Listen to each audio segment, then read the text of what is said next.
Yesadega bujujura jorafi jawara ta'e argame. Sababinsa maal waan ta'eefi namni yaada Waaqayyoo keessaa waan ba'eef, argama Waaqayyoo keessaa waan ba'eef, gizaatii Waaqayyoo keessaa waan ba'eef, hooggansa Waaqayyoo keessaa waan ba'eef. Walii galatti mootummaa Waaqayyoo keessaa waan ba'eef. Mootummaa Waaqayyoo jechuun maal jechuudha?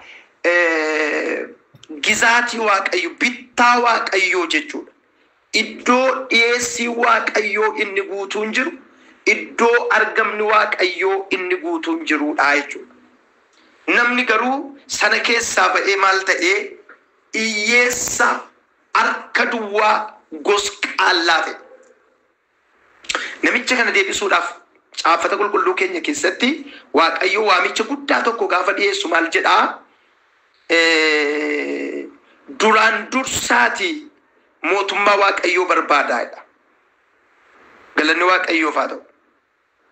Maal godhaa? Duraan dursaati mootummaa Waaqayyoo maal godhaa? Barbaadaadha. Galanni Waaqayyoof haa ta'u. Isin kaasee miti uumama boqonnaa tokko lakkoofsa 31 gaafa laaltanii እግዚአብሔርም ያደረገውን ሁሉ አየ እነሆም እጅግ መልካም ነበር ይላል። Waaqayyo waan hojjete hundumaan ilaaleedha. Maal tureedha innis? Baay'ee gaarii tureedha. Dubbii kana obboleessi keenya ergamaa Phaawulos macaafa kakuu haaraa ergaa Xiimotewos tokkoffaa boqonnaa 4 lakkoofsa 4tti maal jedhaa? እግዚአብሔር የፈጠረው ሁሉ መልካም ነውና ዋንቱ Waaqayyo uume hundumtuu gaariidha. ከምስጋናም ጋር ቢቀበሉት የሚጣል ምንም የለም ይላል። Waaqayyo uume kana galataan fudhachuu malee wanti gatan hin jiru. Galanni Waaqayyoof haa ta'u. Ayyaachuu wanti Waaqayyo uume gaarii ta'ee utuu jiru namni yaada Waaqayyoo keessaa ba'uudhaan jooraa ta'een joormaa sana keessaa deebisuudhaaf Waaqayyo dhala namaatiif waamicha Maatewos boqonnaa 3 lakkoofsa 33tti maal jedhee? ከሁሉ አስቀድማችሁ ግን የእግዚአብሔርን መንግስትና ጽድቁን እሹ። እሹ ማለት ፈልጉ ብቻ አይደለም። ኤቦዳ በርባዱን ኤቡን በርባዱ ዱርስ ዮዋዋን በርባዱ ተኮኝ ኤቦቱ እንጃለቱ ኢዶ ጉዳይን ከኒቱፍ ዮቴ ፋይዳ ይንቀም እንገሩ ማል ጀዳ እሹ ወላ በርባዳ እነዚህ ሁሉ ይጨመሩላችኋል። ዋንት ካን ሁንድኑ ሲኒፍ ደበለማይ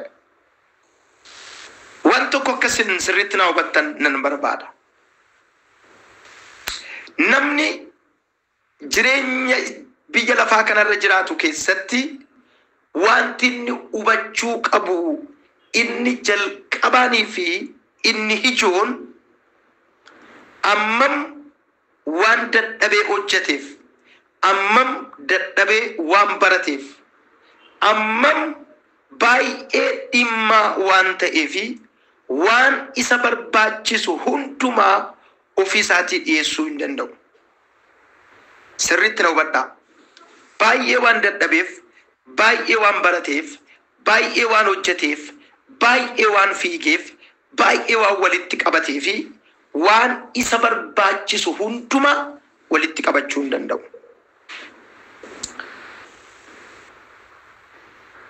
Waan nama barbaachisu hundumaa dhiyeessuu kan danda'u Waaqayyo qofaadha. Waaqayyo qofaadha. Inni namni beekuu qabnu tokkoffaan isa kana. Inni lammaffaan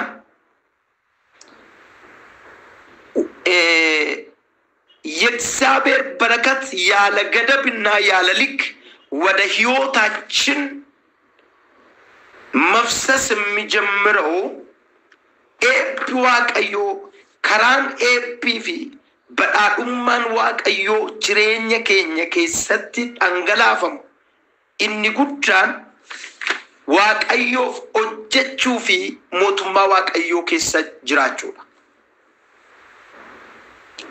Waaqayyo namoota isaaf hojjetan, namoota mootummaa isaa keessa jiraatan, namoota ajandaa Waaqayyoo keessa jiraatan hundumaaf waan isaan barbaachisu hundumaa guutee isaanii dhiyeessa.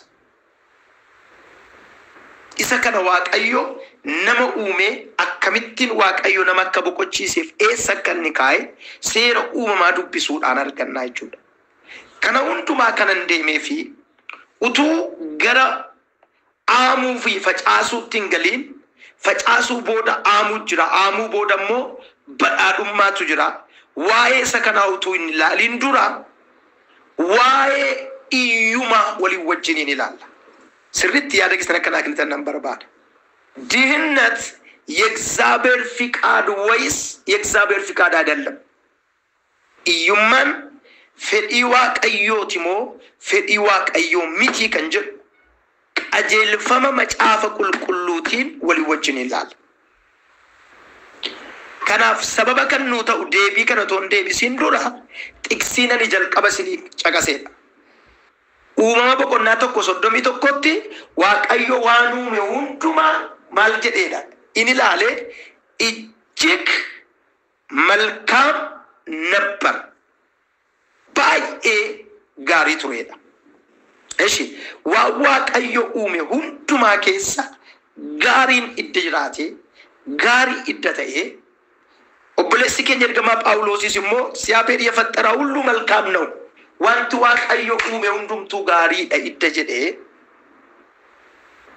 jireenya ilma namaa keessatti gammachuu namaa kanatu fayyaa namaa kanatu boqonnaa namaa kanatu inni guddaan diinni keenya inni guddaan iyyumni fedhii Waaqayyooti moo fedhii Waaqayyoo miti kan jedhu walii wajjiniin ilaalla.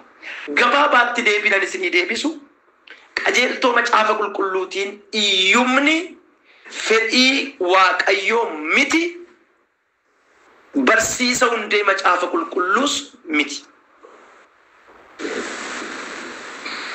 ማሊፍ ዮናን ጀተን እግዚአብሔር የፈጠረው ነገር ሁሉ መልካምና በጎ ስለሆነ Waaqayyomo waan qabu dhala namaati kenna. Erga Yaaqoob boqonnaa tokko lakkoofsa 17 dhaqxanii gaafa laaltan kennaan gaariin kennaan guutuun hundinuu ol abbaa ifaa Waaqayyo biraa dhufa isa birammoo gegeeddaramuun hin jiru. Waliigalatti iddoo kanatti wanti nuti wal hubachiifnee darbinu maalinni Waaqayyo gaariidha, wanti inni hojjete hundinuu gaariidha, wanti inni dabarsee dhala namaatiif kenne hundinuu gaariidha. Faallaa wanta gaarii kanaa kan ta'e hundinuu immoo maalin miti gaarii miti. Wanti gaariin gaarii isa ta'e Waaqayyo harkaa gaafa dhufu wanti gaarii hin taane immoo isa gaarii isa hin taane biraa dhufa jechuudha.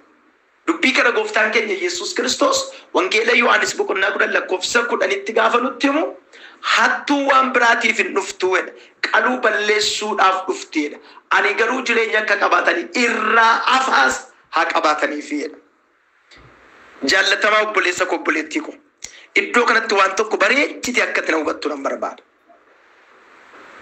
Yesuus Kiristoos irraa afoo abundantly life jireenya irraa afaa akka jiraannuuf dhufe erga ta'e seexanni immoo balleessuudhaaf dhufe erga ta'e yaanni Waaqayyoo gaarii idda ta'e yaanni seexana raawwatee amaadha jechuudha.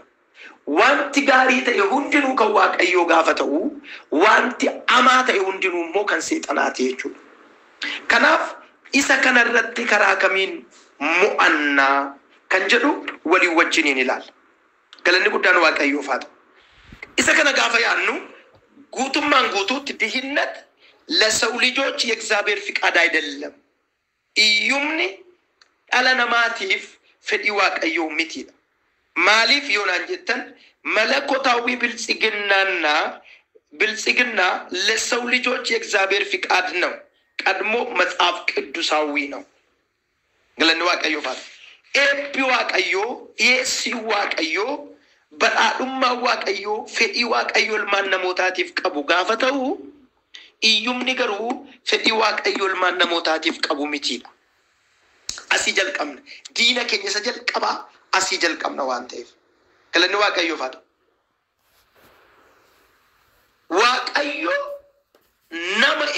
ከኡሜ ቦድ ምን ማለት ነው? እግዚአብሔር አምላክ ሰውን ከፈጠረ በኋላ ድህነትን ጉስቁልናን በሞላበት ስፍራ አላስቀመጠው። ነገር ግን ያስቀመጠው በኤደን ገነት ነበር።